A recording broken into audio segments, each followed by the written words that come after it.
Welcome to the Glam Life Podcast. I'm your host, Victoria Glam, and I've coached hundreds of beauty business owners to scale and expand their businesses.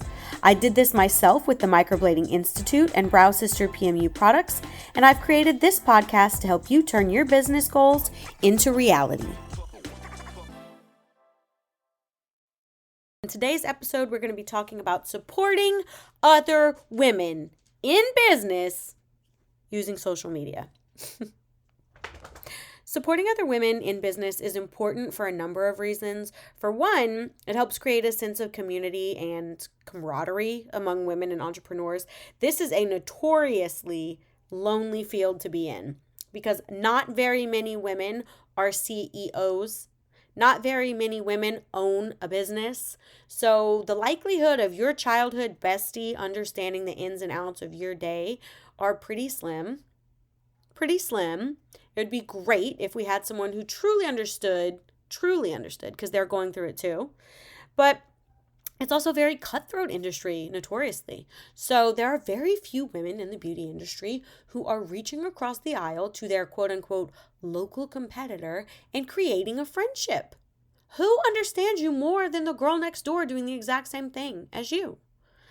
Yeah, it helps level the playing field, as women-owned businesses often face like these, the same unique obstacles, same unique challenges, and mostly it helps to promote and showcase the diverse talents and skills of women in business.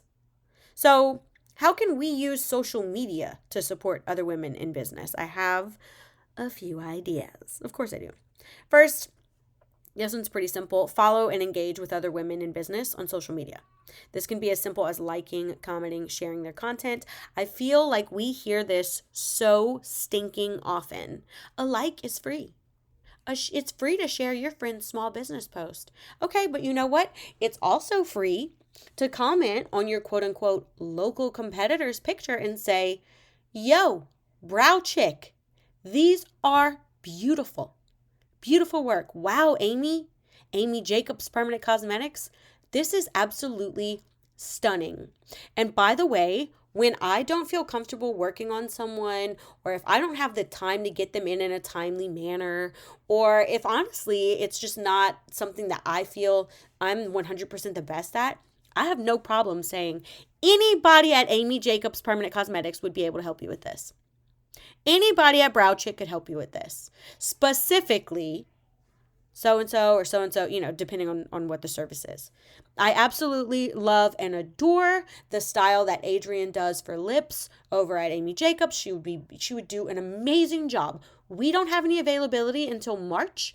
I know that she might have a little bit of availability before then. Why don't you give her a call? Here's the number. That was free for me to support my colleague and friend, Adrienne Hebert at Amy Jacobs Permanent Cosmetics. That was free. Nene Leakes famously said, hello is free. Hello. Hi. How are you? How are you? That's free. Being kind is free. And by the way, how nice do you look giving a genuine referral? Now listen. There are other times when people have referred clients because they knew they'd be a nightmare client, so they sent them to a girl they hate. That is different. And that is different. You probably still look really good to that client. Like, you know what? Your expectations exceed my skill set, but I know the perfect client, the perfect person for you. Oh, well, you came highly recommended by so-and-so. That's because she hates me and she didn't want to work with you. That's a different thing. That's not what I'm proposing. And I'm not saying you should turn away all your business. I'm not saying that either. I'm just saying if the opportunity arises, wouldn't it be great to have someone that you could refer people to or back and forth with? And those situations do come up. Well, my wedding's in 8 weeks. You said you'd be able to do this. Well, I'm sorry. I was in a car accident and I broke my wrist. I will not be able to tattoo you. Wouldn't it be great? I feel like hairstylists do this so effortlessly. And maybe it's because they have this open floor plan and everyone has their own clientele list and they're all like micro booth, like micro salons. They're booth renters right there next to each other. So honestly, they've kind of cultivated this culture of women supporting women. When you're on social media and you're DMing with people, that's the perfect time to create a relationship, create rapport, right? And you can give that referral right then and there. You can even tag them at whoever, and they can go and look at their work. That is very easy. Liking them, hyping them up, leaving comments, and then also having this, like referral agreement. It doesn't even have to be a spoken agreement. Another way, obviously, is collaborating. I love doing this and I love seeing other people do this, collaborating with other women in business on social media. So hosting a joint webinar, going live together, Q&A section, remixing each other's reels, doing a duet, doing it together. Reels feels like such a gross word. I mean TikTok, but the clients are not on TikTok. The clients are on Instagram because that's where we sell. We don't sell on TikTok. And that is something we can talk about on another day. But yeah, joint webinars, Q&A sessions, lives, sharing each other's content. I love to do that, by the way. When I see something that genuinely makes me smile or makes me laugh or I think is stunning work, I will post it to my story and tell the girl, this is amazing. This is beautiful. There's nothing wrong with that. I don't know why people think that your success should threaten me. It doesn't. And there's nothing wrong with me celebrating you, your work, and your success, or vice versa. Every year when I am nominated for Best of Acadiana, I tag the other girls who are nominated in my category in my post. And it's always something like, I cannot believe how lucky I am to be sitting on the stage, nominated for this award with some of my most amazing colleagues. What an honor. At so-and-so, at so-and-so, at so-and-so, at so-and-so. Congratulations. All of us have done beautiful work. All of us has worked so hard this year. I'm super proud of all of you, and I'm just proud to be listed among you. And I it's tagged, so it opens a DM with them. And then I can have a conversation with them every year about how exciting this is, or what an honor this is, or great to see you again here this year. Forming community, forming camaraderie. It's really not that difficult. It's simply a matter of being kind. And I don't know why that's mind-blowing to some people. I think sharing in the accomplishments and the milestones of other women in business nationwide, around the world, or even in your local small town, that's fine. This could be like sharing their blog posts, highlighting their product launch, sharing a quote or a piece of advice that they gave you. I do that all the time. And I always tell you who the source was. Something that my amazing mentor Shannon used to tell me all the time. Something that my amazing boss, yes, but also business mentor Sheila tells me all the time. I learned this real quick from Rose Prieto. Some of the most amazing words Rose Prieto ever said to me were painful to hear, but invaluable to store in my brain. She essentially told me to stop playing it small, but she said it in a way that was impactful because she spoke to me on my language, on my level, in my language. She said, are you a little girl with a business, or are you a businesswoman? And the way that she said it was, the Rose Prieto way, which she's a New Jersey girl, so it always sounds a little harsher than she actually means, which can be hurtful to the spirit if you let it, but if you really, truly, to know Rose is to love her. So that wasn't hurtful to me, but it was a little blow to my ego, like, damn, she really called me out. She really saw me as I am, where I am, and it was very helpful advice. Now, listen, I haven't spoken to Rose in years. That doesn't mean that I still won't sit here and tell you how amazing she was to work with or what amazing advice she gave me. That was really good, impactful advice, and I spread it, like peanut butter. I tell people all the time. I say that more often than I say, I don't know, the Hail Mary. That's probably true, actually. Sad for my Catholicism, but it's probably true. There's no reason why we can't give each other accolades, and not even just privately, but also publicly. There's no reason. There's no reason. And that is probably going to become the basis of building your community. Well, she supports me, so I'm going to support her too. And let me tell you something. When you don't allow business and competitiveness to get between you and your colleagues, amazing things happen. Amazing things happen. Collaborations are the fastest way to grow your audience. And if your local colleague, we're going to eliminate competitor, colleague has people in her audience who you'd love to get in yours for whatever reason, and you guys do some kind of collaboration together, a joint giveaway, a live, maybe you guys band together and do a Susan G. Komen walk with both your logos on the banner, you are now making an impression on her audience. So there's a little in it for you. There's a little in it for me because, of course, your audience is going to meet her too. Plus, you feel a little less alone. And I can give you this, I give this example so often, but it is an amazing example of exactly what I'm talking about. There's a place in my town called Plush. Oh, I don't want to lie.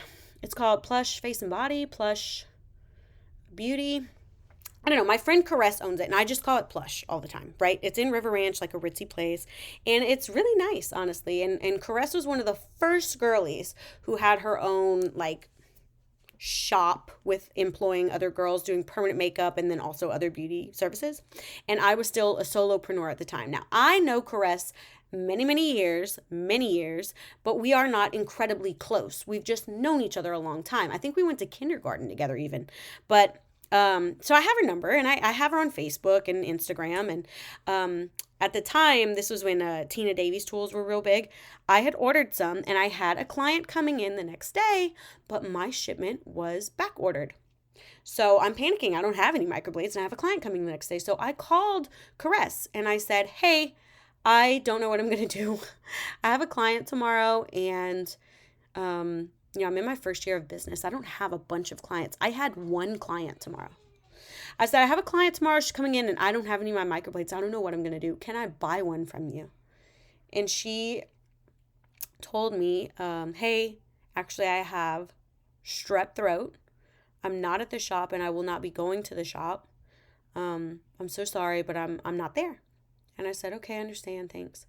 We get off the phone. Then she calls me back, or maybe she texts me, I don't know. But she said, hey, okay, so I've been calling everyone who works at the shop. One of the girls is going to go and open the door for you. Take whatever you need. What? What? That's so nice.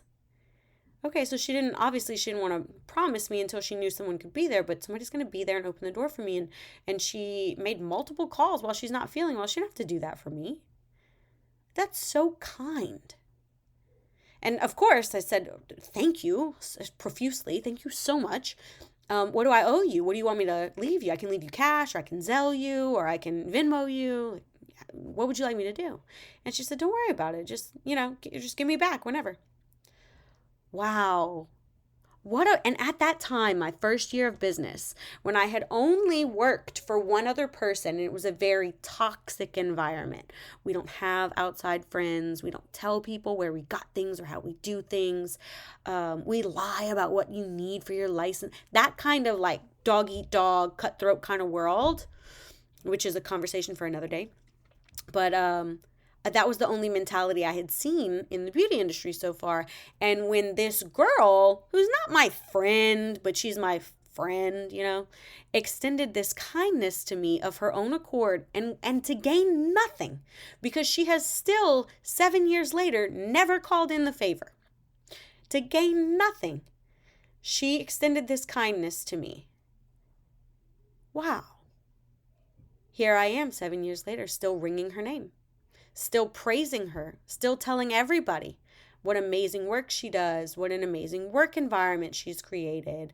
I stop in whenever I'm on that very prominent strip of town, because there are shops there and restaurants. Whatever. I stop in and see if she's there, and I tell her hello. And, we make small talk because we don't see each other often enough to know, each other's kids or anything. But yeah, I really enjoy her.